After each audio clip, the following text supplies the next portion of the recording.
जय गुरुदेव। जय गुरुदेव। जय मोती जी महाराज। जय मोती जी महाराज की। जय संत तुकड़ो जी महाराज। जय संत तुकड़ो जी महाराज की। दर्शकों, हम अभी सांगड़ी गांव में हैं। अभी सांगड़ी गांव के तट पर है, नदी के तट पर है। अभी आप ये जो देख रहे हैं, ये मोती जी महाराज का निवास था, जहाँ पर मोती जी महाराज यहाँ पर लोगों का उपचार करते थे।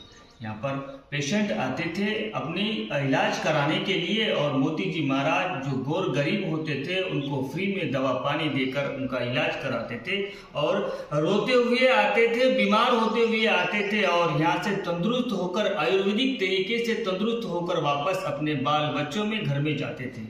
हालांकि यहाँ तक भी नहीं, यहाँ पर तो बाजीराव महाराज भी आकर मोती जी महाराज के पास उपचार करते थे। मोती जी महाराज उनकी सेवा करते थे, और बाजीराव महाराज उनके भी निवास में आकर बैठा करते थे। जब भी तबीयत खराब होती थी, महाराज का आना जाना चलते रहता था, और गांव में उनके साथ में सभी लोग मौजूद थे। उनके कार्य ऐसे थे कि उन्होंने 1992 और 1993 में मोजरी गए संत तुकड़ो जी महाराज के चरणों में। वहां पर संत तुकड़ो जी महाराज के साथ 3 साल काम करे। 30 साल उनके सोबत में थे, 30 साल उनके संगत में थे, और वहां से निकलकर 1961, 1962, 1963 में फिर से सांगड़ी आकर अपने गांव का इलाज कराना शुरू कर दिया।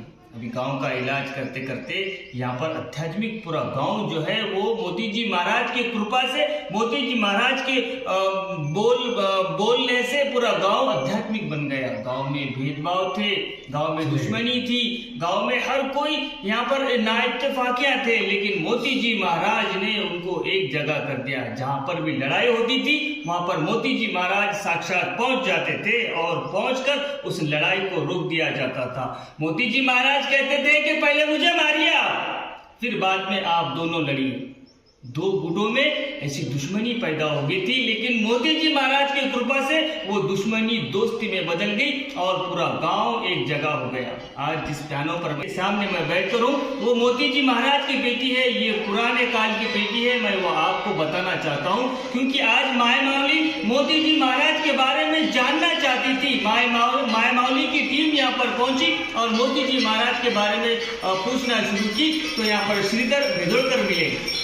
इन्होंने भी उनके साथ काम किया, और इन्होंने भी गांव के जो सरपंच, इनके पत्नी सरपंच है, और इन्होंने भी उनके पास उपचार किया, और उनके मोती जी महाराज के सेवा में साक्षात इन लोगों ने मोती जी महाराज को देखा और उनके साथ में काम किया। जहाँ तक कि मोती जी महाराज अपने मरने तक के इस गांव की सेवा करते रहे, बल्कि गांव की नहीं पूरे बेला मंडल की सेवा करते रहे। जहाँ पर भी मोती जी महाराज की जरूरत गिरती थी, मोती जी महाराज वहां पर पहुंच जाते थे। उस जमाने में गाड़ी नहीं रहती थी, उस जमाने में कोई वाहन नहीं रहता था, लेकिन पैदल जाकर वहां पर मोती जी महाराज पहुंच जाते थे। और उस जमाने में डॉक्टरों की भी सेवा नहीं थी, और उस सेवा में डॉक्टरों की भी सेवा नहीं थी। तो मोती जी महाराज का बहुत बड़ी कृपा रही कि उन गांव में और उन गांव के लोगों को जाकर आयुर्वेदिक तरीके से बिना कोई नुकसान के उनका उपचार करना और उनको ठीक करना। 51 में यहाँ पर एक जबरदस्त काला हुआ। यहाँ पर काला भरा, जिसमें 25,000 से 30,000 लोग पहुंचे। उस जमाने में 25 से 30,000 लोग सांगड़ी गांव में पहुंचे। वो आदिलाबाद जिले का सबसे बड़ा काला था, जहां पर तुकड़ो जी महाराज को बुलाया गया। तुकड़ो जी महाराज ने आकर यहाँ पर काला किया, और यहाँ पर भजन कीर्तन के साथ ज्ञान प्रार्थना भी की। देखो, मोती जी महाराज पूरे 32 साल तुकड़ो जी महाराज की सेवा में थे, तुकड़ो जी महाराज के चरणों में थे। तुकड़ो जी महाराज से ज्ञान प्राप्त करे। उन्होंने सोचा, मैं जो तुकड़ो जी महाराज से जो ज्ञान प्राप्त करा हूं, जो ध्यान प्राप्त करा हूं, जो प्रार्थना सीखी है, जो आरती सीखी है, जो भजन सीखा है, जो गुरुदेव जो कहते थे, राष्ट्रसंत जो कहते थे, मैं मेरे गांव के लिए, मेरे मंडल के लिए, मेरे जिले के लिए फायदेमंद हो सकता हूँ। वही ध्यान में रखा और वही अपने विचार में रखा, और वो उसी विचार के साथ 32 साल वहां सेवा कर अपने गांव की सेवा करने के लिए निष्फलता से निकल गए। किसी से कोई 1 रुपया का, एक खर्चे का कोई मामला नहीं था। आप देख रहे हैं कि ये मोती जी महाराज का अभी ये नया घर बना हुआ है। ये जो पहला घर था वो पूरा टीना का था, नदी के तट पर घर है ये। और मोती जी महाराज ने इस गांव के लिए अपनी पूरी जान लगा दी, जी जान लगा दिया, और उनकी अंतिम सांसें भी इस गांव में चली। जहां पर पैदा हुए उस गांव की मरे तक सेवा करते रहे। 32 साल के बाद यहाँ पर फिर से आ गए और अपने मातृभूमि में पहुंच गए और अपने मातृभूमि के नागरिकों को, मेरे गांव वासियों को मेरी जरूरत है, इसलिए मरे तक इस गांव के बाहर नहीं निकले। हर जगह बुलाया गया। वो उस वक्त तो उस जमाने में ऐसे डॉक्टर थे क्योंकि वहां पर डॉक्टरों की बहुत जरूरत थी। तरह तरह की बीमारियां फैल गए थे और उस जमाने में पीसू की भी बीमारी फैल गई थी। लेकिन मोती जी महाराज ने इस गांव के लिए इस गांव के लिए उन्होंने अपना ईमान नहीं बेचा, बल्कि इस गांव में रहे और इस गांव की सेवा करते रहे, अपने मंडल की सेवा करते रहे। सेवा करते करते आखिरी सांस तक सांगड़ी में ही उनकी आखिरी सांस चली गई। अब सांगड़ी गांव वालों का जो नसीब है वो खुल गया था। कई सालों से मोती जी महाराज के चरणों में रहते थे, मोती जी महाराज की सेवा में रहते थे। पूरा गांव उस वक्त दुखी हो गया। गांव में पूरा सन्नाटा छा गया और गांव पूरा गमगीन हो गया। आज को 25वां उनकी पुण्यतिथि मनाई जा रही है। 25वीं पुण्यतिथि मनाई जा रही है।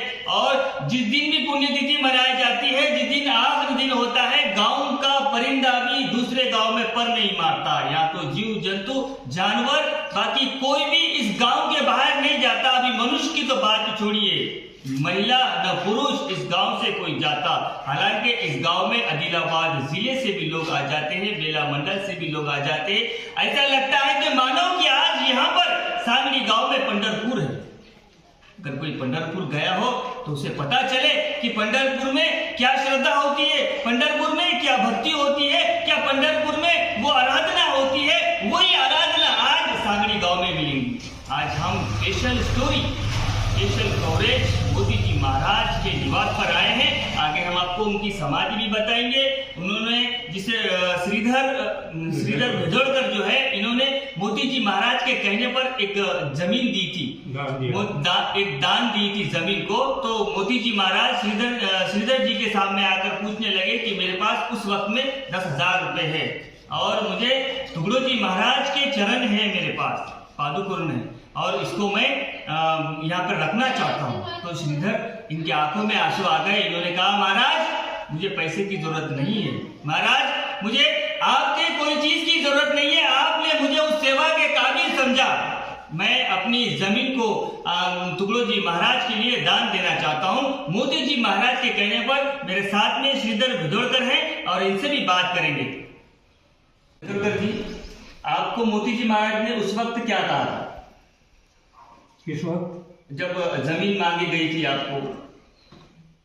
मी प्लॉट टाकले होते शेतामध्ये, तर म्हणे आम्हाला एक प्लॉट म्हणे मी विकत घेतो 10,000 द्या म्हणे. त्यावेळी तर मी म्हटलं इथं महाराजांचा काला झाला सांगलीमध्ये. त्यावेळेला ते विश्रांतीसाठी सावकाराच्या कुंठावर सावकाराच्या घरी आराम करत होते माडीवर. तर तिथं कोणाला परमिशन नव्हतं. त्यावेळेला मी 13-14 वर्षाचा होतो. त्यावेळेला मी वर गेलो महाराजांजवळ. खिडकीमध्ये सुरे ठेवलेली होती. एक प्याला होता तांब्याचा. पाणी पिलो. महाराज टापऱ्यावर झोपलेले होते, आराम करत होते, पण जागृत होते. पाणी पिल्यावर मी आपल्या रस्त्याने निघालो. त्यानं बोलावलं, बाळा इकडे. पाणी पिला का तो? हो महाराज पाणी पिलो म्हणे. त्याला विसरला का? मी म्हटलं विसरला नाही. जा म्हणे त्याला विसर म्हणे. पण त्याला विसरला. ये म्हणे माझ्याकडे झोप म्हणे. मला 15-20 मिनटं झोपवले.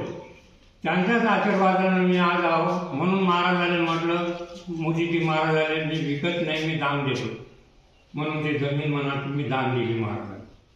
दर्शकों, आप जो मोती जी महाराज की वहाँ पर समाधि है आप देख सकते हैं। गांव में हम आपको आगे बताएंगे, विजुअल में आगे बताएंगे हम आपको कि मोती जी महाराज का वहाँ पर एक समाधि है और वहाँ पर टुगड़ो जी महाराज के लिए एक मंदिर बना हुआ है, एक मठ बना हुआ है। जैसा कि ये मठ है उसी तरह से एक मठ है, वो श्रीधर भेजोड़कर ने दिया है। अभी ये गांव के नागरिक भी है।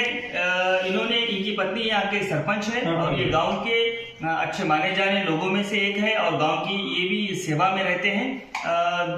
क्या आपने मोती जी महाराज के पास कोई उपचार किया? क्या करा? मैं पैदा होकर दीपागढ़ से आया। आने के बाद मेरी 6 महीने का बच्चा था, मेरी माँ लेकर आया। मेरी माँ लेकर आने के बाद ऐसा 10-15 साल मेरे जीवन में उन्हें उसका जीवन में मैं पाला, मेरे पाल के बड़ा करके।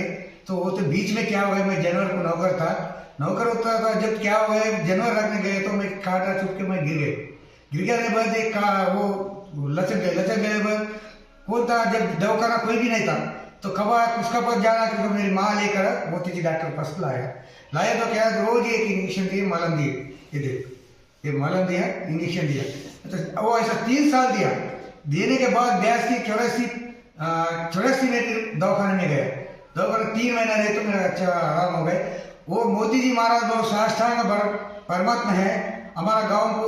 वो जब से ऐसा कितना झगड़ा हो दो, कुछ भी हो दो, कोई भी हो दो, कोई उसका नाम ले तो सब जना ठंडी गिरता था, सब झगड़ा बंद करता था, उसका काम चलते रहता था। बड़ा लोग के साथ उन्हें रहता था, मिलता था, मिलजुल के काम करता था। हर दोपहर को मैं छोटा था, मैं आके आना रहता तो यहाँ बैठ के चाय पी के जाता था।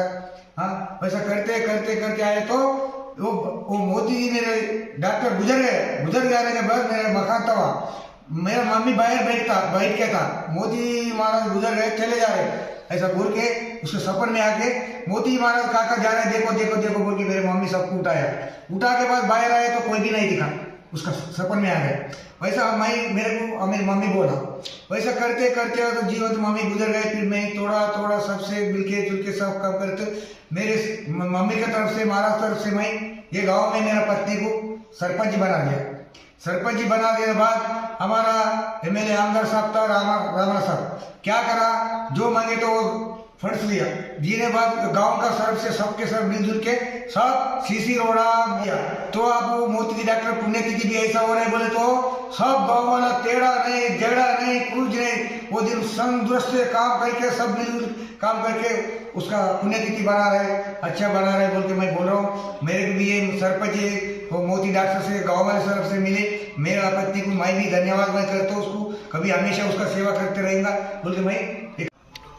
श्यामा विलास रेड्डी जी, आपने मोती जी महाराज के साथ कितने साल उनके साथ जीवन बिताए?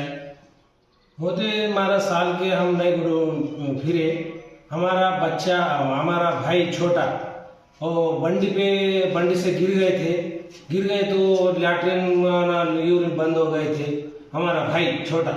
फिर बाद में क्या होगा, बहुत चिकल रहे थे, किधर भी नहीं जाना होता, किधर भी डॉक्टर भी नहीं थे।